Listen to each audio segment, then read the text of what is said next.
네. 여러분, 오늘 본문 말씀을 그냥 언뜻 보면, 안디옥 교회에서 일어난 아주 조그마한 사건쯤으로 우리가 생각할 수가 있습니다. 그런데 오늘 이 본문 말씀을 아주 자세히 깊이 있게 들여다보면 이 안디옥 교회에 아주 놀라운 부흥의 역사가 일어났다라는 사실을 우리가 발견하게 됩니다. 여러분, 우리나라에 보면 안디옥 교회 이름을 많이 사용하는 교회들이 있잖아요. 근데 왜 오늘 설교를 들어보시면 왜 그들이 안디옥 교회라고 자기 이름을 붙였는가, 그 이유도 여러분 알게 될 겁니다. 자, 오늘 보면 19절에 의하면 스데반 집사의 핍박으로 인해서 예수님의 제자들이 여러 지역으로 흩어지게 됩니다. 자, 그 중에 한 도시가 바로 안디옥이라는 도시입니다. 원래 이 안디옥은 여러분 알렉산더 대왕 잘 아시죠? 헬라 제국. 이 알렉산더 대왕이 젊은 나이에 죽죠. 31살에 죽고 그 밑에 있던 3명의 장군에 의해서 이 헬라 제국이 분할되어서 다스려지게 됩니다. 그 중에 하나가 셀레쿠스라는 장군이 이제 유대 땅 지역을 다 다스리게 되는데, 이 셀레쿠스의 아버지 이름이 안티오쿠스입니다. 안티오쿠스. 그래서 자신의 아버지의 이름을 따서 자신이 다스리는 제국 내에 무려 16개의 안디옥 도시를 건설합니다. 자, 우리가 성경에서 주로 나오는 이 안디옥은 2개의 도시예요. 시리아에 있는 이제 수리아라고 그러죠. 수리아의 안디옥. 오늘 본문에 나타나는 안디옥은 수리아의 안디옥. 자, 그 다음에 사도 바울이 전도 여행을 떠나서 또 안디옥을 가게 돼요. 이 안디옥은 비시디아 안디옥입니다. 자, 오늘 본문에 나타나는 안디옥은 보시죠. 오른쪽에 있는 이 안디옥이죠. 이게 시리아 안디옥입니다. 여러분, 이 안디옥은 지금 이제 터키에 가면 안타키아라는 도시예요. 지금도 이 도시가 있습니다. 자, 지금은 한 30만 명 정도가 사는 도시예요. 자, 터키에서는 꽤 큰 도시입니다. 그런데 당시는 무려 50만 명이 넘는 아주 거대한 도시였습니다. 그래서 로마 제국의 로마, 그리고 이집트의 알렉산드리아, 그 다음에 큰 도시가 바로 이 안디옥이었습니다. 굉장히 거대한 도시였죠. 이곳에 20절에 의하니까, 오늘 본문 20절에 의하니까 그 중에 구브로와 구레네 몇 사람이 안디옥에 이르러 헬라인에게도 말하여 주 예수를 전파하니. 그러니까 몇 사람이 안디옥에 가서 안디옥 교회를 세운 겁니다. 자, 그런데 몇 사람에 의해서 세워진 안디옥 교회가 조금씩 성도들이 늘어나게 되자, 우리도 목회자가 필요합니다라고 예루살렘 교회에 요청을 한 거예요. 그래서 예루살렘 교회에서 누구를 보냈냐면 안디옥 교회의 담임 목사님으로 바나바를 보내게 된 거예요. 자, 바나바가 보내게 되고, 바나바가 이 본격적으로 안디옥 교회에 목회를 하게 되자 안디옥 교회에 놀라운 부흥의 역사가 일어나게 됩니다. 26절 말씀이죠. 1년 만에 폭발적인 부흥이 일어나게 되고, 그리고 안디옥에 있던 사람들로부터 그리스도인이라는 칭송을 받게 돼요. 자, 더 놀라운 사실은, 자, 초대교회의 사실은 이 이전만 해도 초대교회의 중심은 예루살렘 교회였습니다. 그런데 오늘 본문 이후로 초대교회의 중심이 예루살렘 교회에서 안디옥 교회로 넘어가요.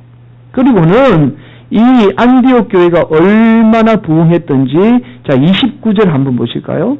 제자들이 각각 그 힘대로 유대에 사는 형제들에게 부조를 보내기로 작정하고, 이 일이 어떤 일이 있냐면 예루살렘 교회가 어려움이 닥쳐오자 안디옥 교회가 어떻게 헌금을 해서 예루살렘 교회를 도와주는 거예요. 여러분, 예루살렘 교회에서 파송을 받던 아주 작은 교회가 이제는 어떻게 해요? 부흥해서 예루살렘을 도와주는 교회가 되었다라는 거예요. 더 놀라운 사실은 오늘 본문 이후로 약 한 250년에서 300년 동안 이 초대교회의 핵심적인 역할을 하는 교회, 초대교회 중심이 바로 안디옥 교회가 됩니다. 자, 오늘 본문 사건 이후로 이런 놀라운 은혜를 경험하게 되죠. 자, 사랑하는 성도 여러분, 오늘 본문 말씀을 통해서 과연 안디옥 교회가 이렇게 성장한 배경이 과연 무엇인가? 자, 오늘 말씀을 통해서 은혜를 나누기를 원합니다. 그 은혜를 통해서 우리 교회도 안디옥 교회처럼 부흥하는 역사가 있기를 예수님의 이름으로 간절히 축복합니다. 또 우리 삶 가운데도 그런 부흥의 역사가 있기를 예수님의 이름으로 간절히 축원을 드립니다. 먼저 우리가 살펴볼 말씀이 안디옥에서 안디옥 교인들의 위치가 어느 정도였을까를 먼저 살펴보도록 하겠습니다. 26절 하반절이에요. 제자들이 안디옥에 비로소 그리스도인이라 일컬음을 받게 되었더라. 여러분, 이 그리스도인이라 일컬음을 받게 되었다라는 말은 우리말로 번역하면 예수쟁이라는 말이에요. 여러분, 우리도 흔히들 예수 안 믿는 사람이 우리에게 뭐라고 이야기합니까? 그리스도인이다라고 이야기 안 하고 예수쟁이다라고 이야기하죠. 자, 예수쟁이다라는 것은 두 가지 의미로 불려지게 됐습니다. 첫 번째는 예수 믿는 사람을 비난할 때에 예수쟁이다 이렇게 이야기하죠. 아우, 저 예수쟁이들 입만 살아가지고 저 예수쟁이들 때문에 내가 교회 안 나간다고 그렇게 비난하잖아요. 사실은 뭐 자신들 때문에 교회 안 나오는 건데, 마찬가지로 이 당시에도 그리스도인이라고 불렀을 때는 첫 번째 비난할 때에 그리스도인이라고 불렀습니다. 두 번째 경우는 어떤 경우냐면 칭찬할 때 불렀습니다. 여러분, 예수쟁이라고 부르는 경우들이 이런 경우도 있잖아요. 참 저 사람 뭔가 말할 수 없는데 뭔가 다른 것 같아. 예수 믿는 사람은 정말 뭔가 다른 것 같아 라고 이야기할 때 어떻게 해요? 저 예수쟁이는 좀 다른 것 같아 라고 칭찬할 때 사용을 하게 되죠. 자, 오늘 본문에서 이 안디옥 사람들이 이 교인들에게 그리스도인이라고 일컬음을 받다라고 하는 말은 바로 후자입니다. 그러니까 안디옥 사람들로부터 칭찬을 받았다라는 거예요. 자, 일컬음을 받다라는 단어가 의미상은 약간 칭찬을 넘어서는 말입니다. 칭송하다라는 의미고, 더 정확한 의미는 어떤 의미냐면 우러러보다라는 거예요. 그러니까 그들이 안디옥 사람들로부터 어떻게 해요? 우러러봄을 받는 존재가 되었다라는 거예요. 자, 그리고 비로소라는 단어가 있죠. 비로소라는 단어가 프로토스라는 단어입니다. 여러분, 영어에 보면 프로, 이전에 나타내는 프로라는 PRO 있죠. 이 프로토스라는 단어는 그 단어입니다. 그러니까 이 단어가 어떤 의미냐면 최초라는 단어예요. 최초. 이전에는 없었다라는 거예요. 처음으로라는 단어죠. 그러니까 안디옥 교인들이 기독교 역사 가운데에 최초로 뭐라고 칭송을 받았느냐? 그리스도인이라고 칭송을 받았다라는 겁니다. 자, 안디옥 교인들이 칭송을 받게 된 원인이 바로 26절 상반절이에요. 26절에 나타납니다. 만남에 안디옥에 데리고 와서 둘이 교회에 1년간 모여 있어 큰 무리를 가르쳤다라는 거예요. 안디옥 교회가 조금씩 부흥하게 되자 다소에 있던 사도 바울을 불러옵니다. 바나바가 같이 동력하자. 바울 같이 동력하자라고 해서 불러왔죠. 그리고는 바나바와 사도 바울이 안디옥에 있던 성도들을 1년 동안 열심히 가르친 거예요. 열심히 가르쳤는데 무엇을 가르쳤는지는 모르겠습니다. 아무튼 무엇인가를 열심히 가르치게 되자 그리스도인이라고 칭송을 받게 되고, 또 그 칭송이 어떻게 해요? 안디옥 교회의 부흥으로 이어지게 되었다라는 겁니다. 자, 여러분, 여기에서 자, 바로 바나바가 안디옥 교인들을 가르친 그 무엇인가, 또 그것을 아는 것, 이것이 오늘 본문을 이해하는데 가장 중요한 포인트입니다. 핵심이에요. 이 핵심을 바르게 알게 되면 안디옥 교회가 이 폭발적인 부흥의 역사와 그리스도인이라고 칭송을 받을 수 있었던 비결을 우리가 알 수가 있습니다. 이것이 아주 중요한데요. 자, 과연 그렇다면 과연 바나바가 무엇을 가르쳤을까? 그러나 안타깝게 성경은 정확하게 무엇이다라고 우리에게 말씀해주고 있지는 않습니다. 그러나 우리가 봉독한 말씀을 통해서 무엇을 가르쳤는지에 대해서 추측해 볼 수 있는 말씀이 있어요. 자, 그 말씀이 24절 말씀입니다. 무엇을 가르쳤는지를 추측해 볼 수 있는 말씀이 24절 말씀이에요. 자, 24절 말씀 우리가 함께 봉독합니다. 시작. 바나바는 착한 사람이요 성령과 믿음이 충만한 사람이라 이에 큰 무리가 주께 더하여지더라. 제가 한 번 더 봉독할까요? 바나바는 착한 사람이요 성령과 믿음이 충만한 사람이라 이에 큰 무리가 죽게 더하여지더라. 아멘. 네.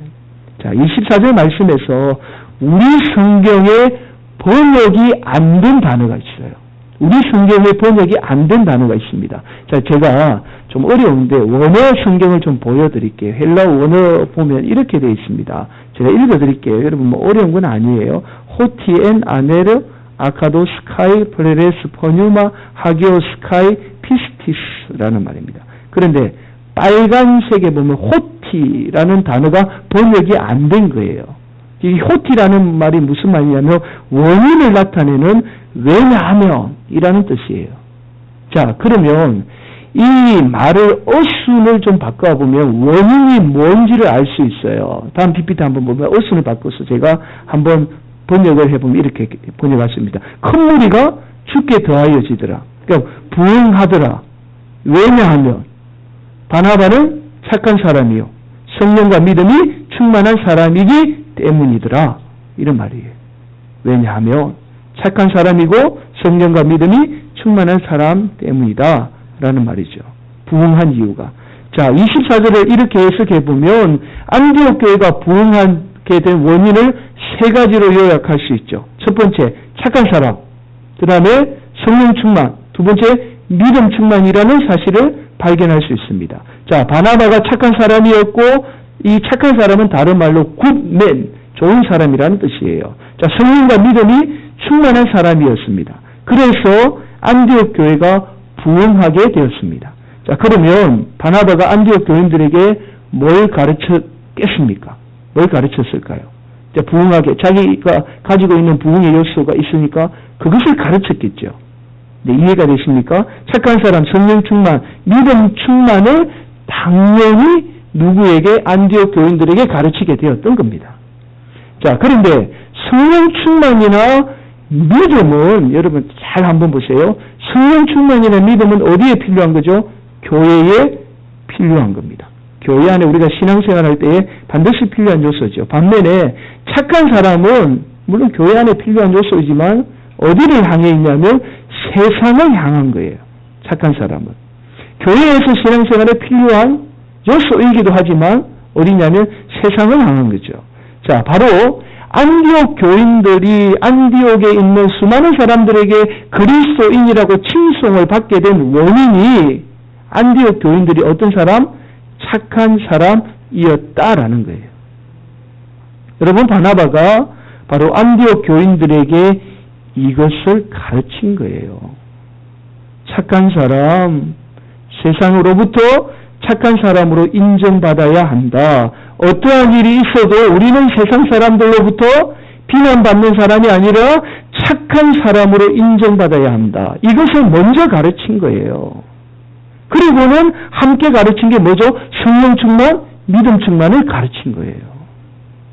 여러분, 바나바는 참 좋은 사람이었습니다. 참 좋은 목회자였어요. 그가 그렇게 좋은 사람으로, 착한 사람으로 목회를 하니까 성도들이 몸으로 그 가르침을 배운 겁니다. 그래서 안디옥 교인들이 안디옥에서 착하게 좋은 사람으로 사니까 안디옥의 수많은 사람들이 뭐라고 칭송했죠? 그리스도인이라고 칭송하게 되고 그 칭송 때문에 안디옥에 있는 많은 사람들이 교회에 나와서 교회가 부흥하게 되었다라는 겁니다. 교회에서 우리가 열심히 예배드리고 기도하는 것 중요합니다. 그러나 그것보다 더 중요한 것은 좋은 사람, 착한 사람 되는 게 훨씬 더 중요합니다. 그럴 때 우리 교회에 부흥의 역사가 일어나게 돼요. 여러분이 만약에 그럴 일은 없겠지만 만약에 세상 사람들로부터 비난받게 되고 또 세상 사람들로부터 여러분 나쁜 짓 해서 비난받으면 여러분만 비난받는 게 아니라 누구와 함께 비난받죠? 성화교회가 등달아 비난받아요. 그리고 성화교회만 비난받는 게 아니라 예수님도 같이 비난받는 거 알고 계시죠? 네, 그래요. 세상 사람들은. 그래서 원래 여러분 나쁜 소문이 더 잘 퍼지고 악한 사람들이 소문 더 잘 퍼뜨리는 거예요. 그래서 악한 사람은 어떻게 해요? 우리가 선을 베풀어야 돼요. 예수님의 사랑으로. 여러분 목회자도 마찬가지잖아요. 제가 싸움 잘하잖아요. 제 이야기해서 죄송하지만 운동 한 10년 하면 여러분 주먹이 슬라이드로 보여요. 그냥. 예. 그런데도 싸우지 않아요. 어떤 분은 그러더라고요. 제가 길을 지나가다가 저 나름대로는 공손히 인사를 했는데 제가 경상도 억양이 심하니까 제가 인사를 했는데 그런 말씀을 하더라고요. 목사가 싸가지 없게 인사한다고. 그래서 그 다음에 그러면 뭐 인사를 안 하는 게 차라리 낫겠다. 그래서 인사를 안 드렸더니 또 그러더라고요. 목사가 싸가지 없게 인사 안 한다고. 제가 왜 이 말씀을 드리냐면 세상이 그렇게 우리를 쳐다봐요. 그래서 우리가 세상 사람들에게 좋은 사람으로 착한 사람으로 인정받는 게 결코 쉽지 않아요. 그만큼 어려운 거예요. 그런데 놀랍게도 이 안디옥의 교인들이 그런 상황이 있음에도 불구하고 그리스도인이라고 칭송을 받았다라는 거예요. 상황이 좋아서 칭송을 받은 게 아니에요. 그들도 똑같이 어려운 상황임에도 불구하고 칭송을 받았다라는 거예요. 그것이 그 안디옥 교회가 부흥하는 부흥의 비결이었다라는 겁니다. 여러분 이것은 저와 여러분 인생의 성공에도 아주 중요하게 작용을 해요. 여러분 이 민병철 교수님이 쓰신 결국 좋은 사람이 성공한다라는 책이 있습니다. 여러분 민병철 교수님 하면 우리나라의 국민 영어 선생으로 잘 알려져 있죠. 요즘 이분이 활동을 안 해서 뭘 하고 계시나라고 싶었더니 건국대 교수님 거치고 지금은 한양대학교 교수님으로 재직하고 계시더라고요. 자, 이분은 우리나라의 문법 위주의 아주 잘못된 영어 교육을 회화 위주로 아주 바꾸어 놓은 아주 많은 일을 하신 분이에요. 그래서 뭐 공부 좀 하신 분들은 다 책꽂이에 보면 민병철 생활영어 책 한 권씩 아마 기억하실 거예요. 여러분 고개를 좀 끄덕끄덕 하시는 분은 공부를 좀 하신 분들입니다. 민병철이 누구지 이렇게 이야기하시는 분은 영어와 평소에 담을 쌓고 살았던 분이시라고 보시면 돼요. 자, 이분이 자기가 살아와 보니까 사람 인생 영어 잘해서 성공한 게 아니고 공부 잘해서 성공한 게 아니라는 거예요. 결국에는 좋은 사람이 성공하더라는 거예요. 그래서 이분이 강의 첫 시간에 자신은 한 번도 유학 갔다 온 적도 없고 미국에서 살아본 적도 없는데 자신이 CNN 방송에 출연한 영상을 보여주면서 학생들에게 이렇게 이야기합니다.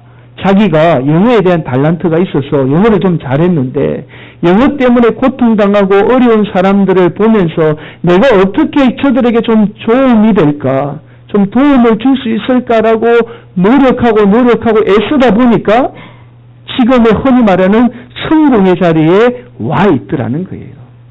결코 성공하려고 노력한 게 아니라 영어 때문에 어려워하는 사람 도와주다 보니까 이 자리에 와 있더라는 거예요. 그래서 학생들에게 첫 강의 시간에 다른 거 다 강조 안 하고 영어도 좋은 사람이 영어 잘하고 좋은 사람, 착한 사람이 인생 성공한다. 그걸 그렇게 강조하고 있다라는 겁니다. 사랑하는 성도 여러분, 좋은 사람, 착한 사람이 반드시 인생에 성공할 줄 믿습니다. 목회뿐만 아니라 교회뿐만 아니에요. 그럼 바나바가 얼마나 착한 사람인가를 알 수 있는 두 가지 사실을 오늘 본문에서 발견할 수 있습니다. 첫 번째 사실은 바나바가 사도 바울과 동력했다라는 사실을 통해서 그가 얼마나 착한 사람인지를 알 수 있습니다. 여러분, 사도 바울 성경 여러 곳곳에 보면 그 성품 요즘 속된 말로 장난이 아니에요. 그 성품. 그런데 그 사도 바울과 함께 바나바가 동력한 거예요. 여러분, 동력이라는 말이 쉽게 와닿지 않는데 이런 거예요. 안디옥 교회의 담임 목사가 2명이었다라는 거예요. 여러분, 담임 목사 한 사람도 힘들잖아요. 고개 끄덕끄덕 하시면 안 되는데. 어쨌든 교인도 힘들고 자신도 힘들잖아요. 근데 안디옥 교회의 담임 목사가 2사람이었다라는 거예요. 근데 한 사람은 성격이 보통이 아닌 거예요. 그러면 그 보통 아닌 사람은 어떻게 해요? 이 바나바가 그만큼 잘 품어주고 좋은 사람이어서 그를 훌륭한 목회자로 같이 동력하게 했다라는 거예요. 이 바나바가 얼마나 착한 사람이었다라는 것을 알 수가 있는 거죠. 또 하나는, 자, 이 물질에 대해서 아주 초월한 사람이었어요. 물질에 대한 욕심이 없었습니다. 여러분, 우리가 이 사도행전 4장 강해하면서 말씀 나눴잖아요. 바나바가 최초로 등장하면서 뭐라고 했죠? 구브르. 지금은 이제 키프로스 섬인데 어떻게 예수 믿고 자기 고향에 돌아가서 땅을 다 팔아가지고 어떻게 해요? 제자들 앞에 뒀던 사건 기억합니까? 기억 못하고 계시는군요. 그때 어쨌든 그랬어요. 4장 27절에 보면 그래요. 바나바가 예수 믿고는 자기 재산을, 전 재산을 팔아서 누구에게 바치느냐? 제자들에게 바쳐요. 여러분, 이 사실 하나를 보아도 그가 얼마나 좋은 사람, 착한 사람이었는가를 알 수 있죠. 그리고 또 하나 사실은, 사실 우리가 세상으로부터, 교회 안으로부터 좋은 사람, 착한 사람 되는 것은 사실은 물질과 밀접한 관계가 반드시 있습니다. 우리가 자꾸 물질에 얽매이기 시작하면요, 절대로 좋은 사람, 착한 사람 될 수 없습니다. 예, 목회자도 마찬가지죠. 오늘 말씀은 사실은 저에게 더 큰 도전을 주시는 말씀이에요. 여러분, 물질에 자유하지 못하면 절대로 좋은 사람 될 수 없습니다. 여러분도 마찬가지예요.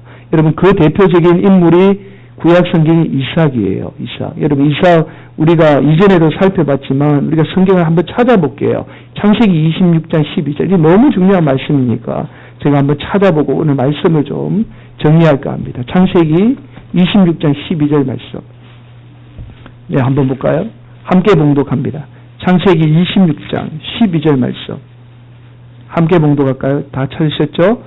자, 창세기 26장 12절. 시작! 이삭이 그 땅에 농사하여 그 해에 100배나 얻었고 여호와께서 복을 주심으로 그 해에 농사를 지었더니 100배나 얻었대요. 다른 사람들보다 100배 더 많이 얻은 거예요. 여러분, 세마지기에 농사를 지으면 한 쌀가마가 15가마가 나와요. 보통 세마지기 15가마가 제 경험에 의하면 16가마 나와요. 그러면 세마지기를 지었는데 어떻게 160가마가 나온 거예요. 맞나요? 1600가마인가요? 1600가마가 나온 거예요. 이게 말이 되는 거예요. 엄청난 하나님의 복을 받은 거예요. 그랬더니 블레셋 왕 아비멜렉이 시기합니다. 어떻게 저런 일이 있을 수 있냐고. 그러면서 이삭을 농사 짓지 못하도록 어떻게 하냐면 우물을 막아버려요.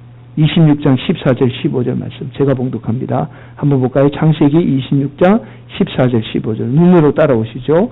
양과 소가 떼를 이루고 종이 심히 많음으로 블레셋 사람이 그를 시기하여 그 아버지 아브라함 때에 그 아버지 종들이 판 모든 우물을 막고 흙으로 메웠더라. 여러분, 당시 우물은 뭐예요? 생명이잖아요. 가축과 사람이 생명을 유지하기 위해서 반드시 필요한 게 우물이거든요. 근데 그 우물을 막아버렸다라는 말은 무슨 말이죠? 너 죽으라. 그런 말이죠.